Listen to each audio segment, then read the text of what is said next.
single leg hack squat. So at our gym, we don't have a hack squat machine. So we're gonna use the wall to set up into that hack squat position. And this is gonna allow us to really bias our quads relative to any other muscles while doing this squatting motion. So the closer your foot is to the wall, the harder it's gonna be. You'll notice you won't be able to go as far. Your heel is gonna wanna pop up, and you're gonna feel a lot more tension into your quad and into the front of the knee. So I always recommend that you start at least a full foot length and a half away from the wall. So if I wanna start on my right leg first, I'm gonna put my left foot all the way out, and I'm gonna come a half of an instep off of that, and that's gonna be my starting position. And what I'm doing is I'm trying to push my low back into the wall to create a posterior pelvic tilt to keep my low back on the wall for the entire duration of the movement.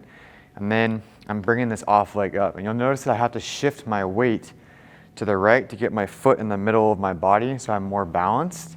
And I'm only going as deep as I can while maintaining my low back on the wall and being able to get back to that top position.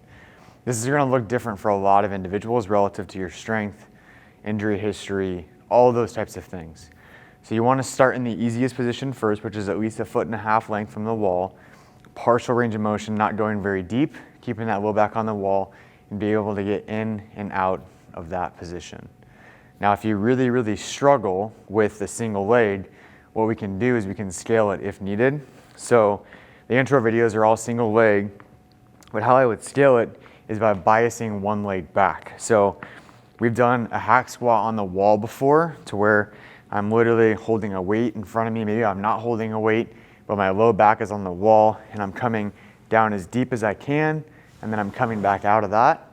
I can hold a dumbbell to make it harder. I can scoot my feet closer to the wall to make it harder. And then we've even done it with a foam roller under your hips to be able to slide up and down the wall a little bit easier. So if we're trying to progress to a single leg, what I can do, if I want to bias my right leg, I can stagger my right leg back in my stance and then shift my weight a little bit to the right, go back into that pelvic tilt or tucking my low back into the wall. And now I can do a squat and I'm biasing my right side because of the way my feet are staggered. I do all my prescribed reps and then I would shift my feet around and go to the left side to bias my left side. And that would be an example of what we call a stagger stance hack squat. And that's just a way for us to work toward moving to a single leg.